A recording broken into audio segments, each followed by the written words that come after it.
Il y a les impulsifs qui téléphonent et il y en a d'autres qui se déplacent. Ça te dit quelque chose cette petite citation ?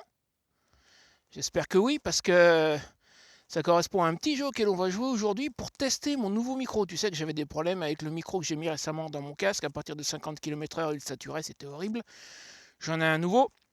On va tester la qualité et pour ça, on va jouer à un petit jeu. On va jouer à Reconnais la citation de films célèbres. Alors de films français en très grande majorité. Je vais t'expliquer ça dans un instant.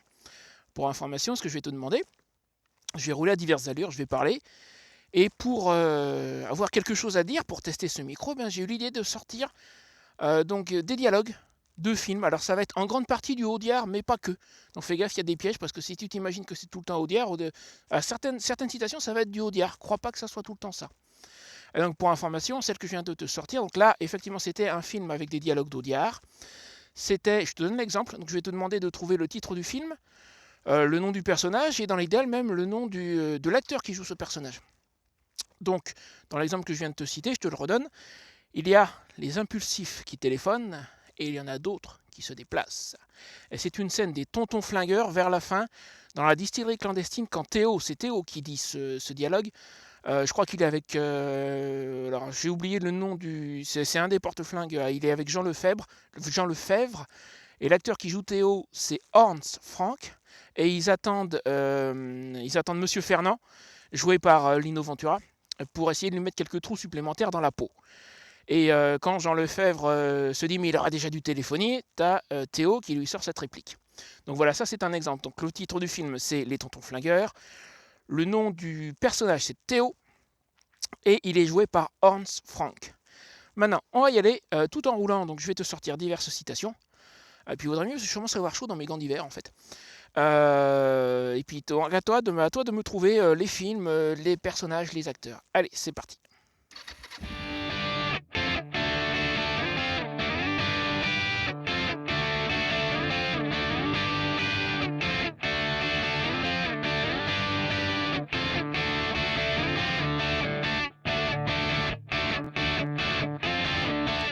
Alors, on va y aller.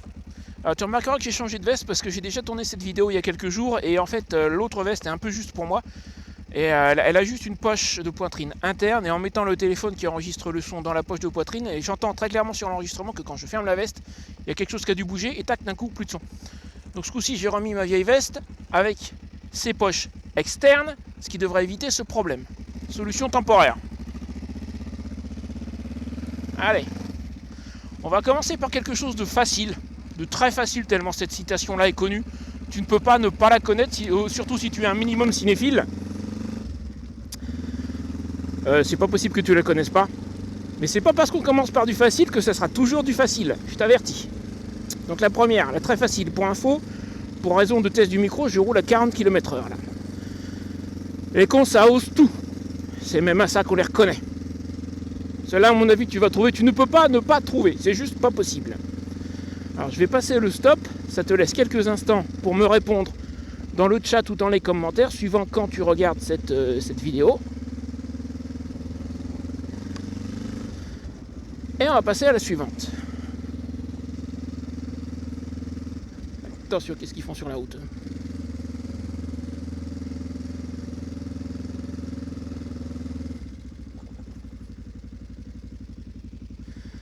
Bon, t'as eu le temps de répondre ? Hop, je m'accroche un petit peu par contre, avec cette veste là j'ai l'impression.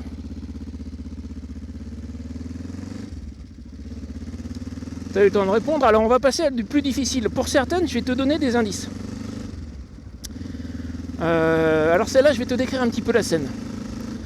C'est un film qui est peut-être un peu moins connu, mais c'est vraiment un grand classique, je pense a priori des années 60. Si je dis pas de bêtises, j'ai pas vérifié, c'est années 60 ou années 70 ou plus tard. C'est un film avec des vieux. 3 vieux, alors non, Perceval n'y est pour rien, Kaamelott, non, il y a des vieux, mais c'est des vrais vieux. Alors on augmente un peu l'allure, je suis à 70 pour information, on va tester le micro à 70. Donc oui, c'est un film avec des vieux, il y a 3 vieux. Et cette scène-là, c'est un des 3 vieux. Sur une route en race campagne, il y a un bus qui est arrêté avec la porte ouverte et il veut pas monter. Il a un désaccord avec le chauffeur du bus. Et c'est là qu'il lui dit cette réplique que moi je trouve excellente. Et d'ailleurs certains de mes amis vont probablement trouver qu'on pourrait l'appliquer très facilement à certaines situations modernes. À mon avis, ça peut se réutiliser. Donc voilà la réplique en question. Donc souviens-toi, notre vieux, il veut pas monter dans le bus, il a un désaccord avec le chauffeur. Et il lui dit ceci. Et là, je suis à 50 km/h, hein, pour info, c'est pour le test du micro. Donc il lui dit ceci. Il n'y a pas à dire, faut se fier aux apparences. Quand un homme a une tête de canard, des ailes de canard et des pattes de canard, c'est un canard. Et ce qui est vrai pour les canards, est vrai aussi pour les petits merdeux. Allez, je te laisse quelques instants pour chercher le film. Je suis monté à 70, il y a une voiture derrière moi, on va monter à 80. Normalement, j'ai déjà quand même eu l'occasion de vérifier, ce micro, même jusqu'à 80 km/h, il est bon. Bon, t'as trouvé le film ? Je te la redis. Bah tiens, il me double, bah, comme ça je vais te peinard, ça tombe très bien. Je te la redis, juste au cas où tu n'aurais pas tout bien entendu, mais normalement, je te dis, le micro est bon, il ne doit pas y avoir de soucis. Donc la réplique, c'était, il n'y a pas à dire, faut se fier aux apparences. Quand un homme a une tête de canard, des pattes de canard et des ailes de canard, c'est un canard. Et ce qui est vrai pour les canards, est vrai aussi pour les petits merdeux. Allez, j'espère que certains ont trouvé, en tout cas. Voyons, allez, qu'est-ce qui me vient en tête pour la suite ? Tiens, un autre grand classique, il y a une autre anecdote là-dessus. C'est une scène qui se passe dans un escalier d'une cave. Et c'est une scène qui a en fait révélé quelqu'un qui deviendra par la suite un très grand acteur français. Mais qui à cette époque-là n'était pas tellement connu. Il a démarré sa carrière sur le tard. Dans cette scène, il est face à quelqu'un qui était déjà à l'époque un grand monstre sacré du cinéma français, un très très grand monsieur. Et c'est ce très très grand monsieur qui dit la réplique, et l'autre, qu'on ne connaissait pas encore très bien à l'époque, et qui n'a qu'un relativement petit rôle dans ce film, est en face de ce très grand monstre du cinéma français. Et ils ont, là pareil, c'est pareil, il y a un désaccord. Ils sont pas d'accord sur un prix, en fait. Et celui qui est en haut de l'escalier, le très grand monsieur là, lui sort la réplique suivante. Attention, tiens-toi bien. Celle-là, elle est super connue aussi. Jambier, 45 rue Poliveau, je veux 2000 francs, Jambier. Ah, tu peux pas ne pas la connaître, celle-là. Jambier. Et en fait, ce qui s'est passé, c'est que cette scène n'était pas écrite du tout. Elle n'était pas prévue, absolument pas. Et l'un a commencé à monter dans les tours, l'autre voulait pas se laisser faire, surtout celui qui était déjà très très connu à l'époque. On va dire qu'il devait avoir, je pense, un certain ego quand même. Donc quand le premier commence à hausser un peu le ton, l'autre veut pas se laisser faire, il en rajoute une couche. Et le premier, qui veut pas se laisser faire, il monte aussi dans les tours. Et l'autre veut pas lâcher l'affaire, et il monte aussi, etc. Et c'est comme ça que ça a donné cette scène d'anthologie qui n'était absolument pas écrite, pas prévue, et puis qu'ils ont gardé, et franchement ils ont bien fait de la garder. Donc voilà, je crois que c'était la numéro 3, il faudrait que je pense à la numéroter si je dis pas de bêtises. C'était la numéro 3, je compte pas celle que j'ai mise dans l'intro, ça c'était la numéro 3. Numéro 4, voyons un peu. On va passer à quelque chose un peu plus proche de nous, c'est plutôt un film des années 90 à peu près. Ah non, pas les petites boules. Attends, que je me trompe pas de direction. C'est par là que je vais, moi. Non, ça c'est Montargis. Bah non, bah perdu. Oh, faut que je fasse demi-tour, merde. C'est pas Montargis que je vais aujourd'hui. Alors c'est pas grave, la réplique. Donc un film des années 90, encore une comédie. Ah non, pas les petites boules roses. Je ne suis point malade ni folle dingo. Là, c'est encore un grand monsieur du cinéma français, mais d'une autre époque. Allez, je vais faire demi-tour là.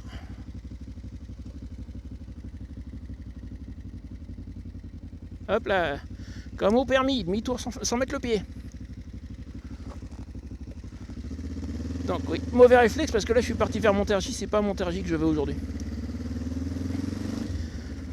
Alors, voyons ce que j'ai d'autre. Attends, je vais passer les feux, pas me tromper de direction ce coup-ci. Je crois que ça doit être en face. Ouais, c'est ça. Allons bon, je me retrouve au feu rouge. Et bah c'est pas grave. Alors c'était la citation numéro 4, si je dis pas de bêtises, que je viens de te sortir. Alors on va passer à la numéro 5 en attendant que le feu repasse au vert. Donc on va revenir en arrière. On va... Ah bah tiens, le feu est passé au vert, ça y est. Alors attends, je passe le croisement. Ouais, c'est par là que je vais. C'est ça, ouais. Donc j'ai dit ça sera la citation numéro 5. Alors on a encore deux très grands acteurs du cinéma français, un qui était très très connu, dont on a déjà parlé d'ailleurs pour une autre citation précédente, sauf que dans la citation précédente c'est lui qui disait la réplique, là il ne la dit pas, il est juste présent. Et puis on a un autre acteur qui lui débutait sa carrière à l'époque,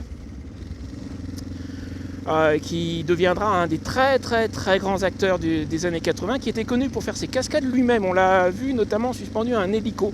Alors pas dans ce film-là, hein, mais plus tard.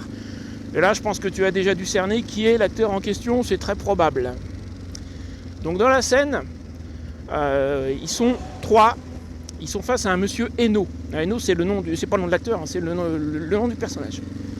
Et puis il y a nos deux compères, donc le très très grand et puis le futur très très grand en devenir. Et là, ce futur très très grand en devenir sort cette citation mémorable. Il dit « Monsieur Hainaut, si la connerie n'est pas remboursée par les assurances sociales, vous finirez sur la paille. » Allez, t'as dû la trouver. Une autre. Alors aussi un acteur dont on a déjà parlé, justement celui du début, je crois, de la citation numéro 2. Donc là on était à la 6, on passe à la 7. Cet acteur qui était dans l'escalier et qui avait celle de la scène Jambier, celui qui disait rien, celui qui disait pas la réplique, celui qui était en face. Donc là à cette époque là, par contre, à l'époque de la réplique que je vais te sortir maintenant, il était beaucoup plus connu. Et c'est l'un des deux acteurs principaux du film dont on va parler maintenant, où il décrit la position dans une voiture d'un certain nombre de marchandises. Alors messieurs,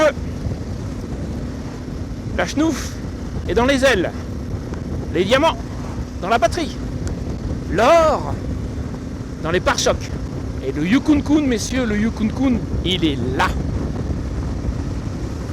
Ah, elle est connue cette scène. Cet acteur aussi, il est connu, tu vas le trouver. Alors, on va revenir dans un film un peu plus proche de nous, encore années 90.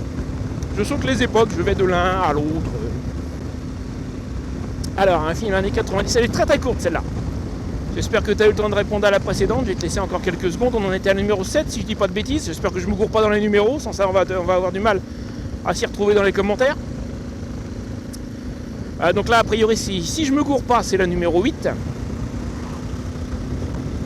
Numéro 8, donc. Très très courte, attention, t'es prêt? Alors vous inquiétez pas, monsieur. Je n'ai pas le permis. Alors, qu'est-ce qui va me venir d'autre en tête? J'en avais noté un certain nombre, mais il faut qu'elle me vienne... Tiens, une autre. Provenant d'un film dont on a déjà parlé avec nos trois vieux. Tu te souviens, les trois vieux? Ah, c'est un autre des trois vieux qui est chez lui. Et il y a, comme qui dirait, un ballon de foot qui s'est perdu chez lui, et puis les joueurs qui essayent un peu d'envahir pour retrouver le ballon. Et lui, il veut pas qu'il rentre dans son atelier. Alors il a un fusil à deux coups, un fusil de chasse, à la main, et il leur fait... Attends, je vais passer le croisement d'abord. Il leur dit cette réplique que là aussi je trouve mémorable. En les regardant, en les menaçant avec son fusil, il fait « Attention, j'ai un coup de sac à gauche, un coup de sac à droite, je vais faire un doublé de connard !» Donc ça c'est un film dont on a déjà parlé, mais c'est une autre scène et un autre acteur. C'est un des trois vieux, un autre. Un acteur dont on a déjà parlé par contre. Je te la redonne, au cas où tu l'aurais mal entendu, mais normalement je te dis ce micro il est bon. Je te la redonne. Donc il est là avec son fusil à deux coups, il leur fait j'ai un coup de sac à gauche, un coup de sac à droite, je vais faire un doublé de connard. Bon, alors est-ce qu'il y a autre chose qui me vienne à l'esprit? Ah oui, avec une anecdote. Alors exceptionnellement, tout le reste c'est tout des films français. Là, j'ai en tête une série, c'est une série américaine des années 80 sur la Deuxième Guerre mondiale qui vient avec une anecdote très croustillante, je trouve. Elle mérite que je l'insère. Alors moi, les films et les séries américaines, bon, je les regarde en anglais, mais quand j'étais petit, il y en a un certain nombre que j'ai vu en français avec mes parents, et cette série-là spécifiquement, je la regardais un petit peu chez ma grand-mère. Donc c'est une série sur la Deuxième Guerre mondiale qui se passe dans un camp de concentration, non, pas dans un camp de concentration, excuse-moi, dans un camp de prisonniers de guerre, Et il y a les deux acteurs allemands principaux, l'un est le commandant du camp, l'autre est le sergent qui surveille les prisonniers. Et si je connais cette citation en français, c'est parce que je la regardais chez ma grand-mère en français du coup, hein, pour un coup. Et il se trouve que ces deux qui jouent les Allemands sont tous les deux juifs. Ils ont tous les deux souffert de la déportation. Et l'acteur qui joue le commandant du camp a accepté de prendre ce rôle, mais à une condition. Et il est d'accord, je veux bien jouer le commandant allemand, mais je veux que mon personnage se fasse ridiculiser et qu'il perde à chaque épisode systématiquement. Et c'est exactement ce qui s'est passé. Dans chaque épisode, le commandant allemand passe pour un gros naze et il se fait ridiculiser. Et ça, c'était en fait quelque part sa petite vengeance. Alors si tu arrives à me trouver les deux noms, les noms des deux acteurs, mais au minimum, celui qui dit la réplique que je vais te donner, elle est archi connue. J'étais déjà en 6ème. Elle est archi connue. Attention, t'es prêt? Je ne vois rien, je n'entends rien, je ne sais rien. Bon écoute, je pense que j'ai fait à peu près le tour de tout ce qui me venait à l'esprit. Je suis sûr que quand je vais regarder mes notes après m'être arrêté, je vais en retrouver une ou deux auxquelles je ne vais pas penser très certainement. J'essaie de me rappeler s'il n'y a pas autre chose. J'ai horreur de ce genre de ralentisseur de merde. C'est très désagréable et c'est pas bon pour ma fourche qui fuit toujours un tout petit peu. La fuite est raisonnable, hein, mais c'est une toute... si on peut dire qu'une fuite soit raisonnable, c'est une toute petite fuite. Tiens, en parlant de ça, pour conclure la vidéo, à moins qu'il y ait une autre réplique qui me vienne en tête entre temps. Donc j'ai toujours une petite fuite au tube gauche, mais elle est beaucoup plus limitée qu'avant. Donc je vais pouvoir aller faire la vallée de la Juine, ça va le faire. Et accessoirement, j'ai reçu les vis pour faire la purge du frein avant. J'avais commencé à la filmer, j'ai pas pu la finir parce qu'il y a une vis sur mon maître cylindre là qui est bloquée et qui fatigue méchamment là. J'arrive pas à la défaire. On m'a donné des astuces pour réussir à la défaire, donc je pense que je devrais y arriver, mais j'ai pas encore essayé parce que je voulais pas la débloquer avant d'être prêt à finir la purge. Donc là j'ai reçu les vis il y a quelques temps déjà. Je voulais tourner le test du micro avant. Et puis je vais pouvoir finir de tourner la purge du frein avant. Et derrière, on aura l'occasion d'aller faire la vallée de la Juine ensemble. Il n'y a personne. Allons-y. Et écoute, le petit j'aime, alors des commentaires, t'as déjà dû en laisser plein. On en est à quoi la dernière? J'ai même plus compté, je sais plus. Je sais plus. N'hésite pas à remettre des extraits des dialogues quand tu réponds parce que les numéros que je t'ai donnés, c'est la citation 6, c'est la citation 7. Je garantis pas que ça soit bon. Franchement, déjà réussir à les trouver tout en roulant, tout en me préoccupant de ma conduite, alors les compter en plus, je promets pas que les chiffres soient bons. Voilà.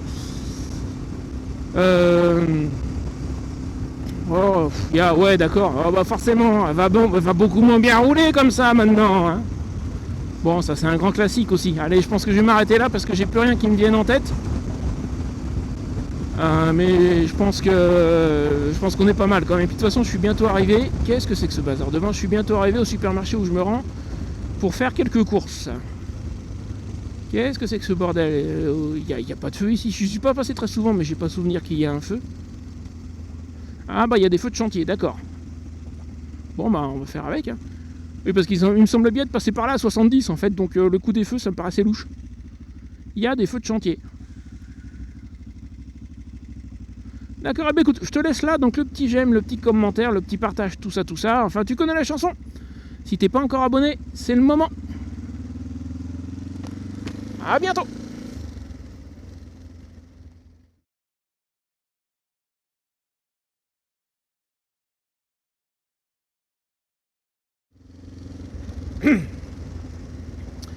Et ça, j'ai une théorie, moi. Les crises cardiaques, les problèmes cardiaques qu'on impute à une certaine substance injectable dont je ne dirai pas le nom, moi je me demande si c'est pas juste des mecs qui sont allés faire leur plein.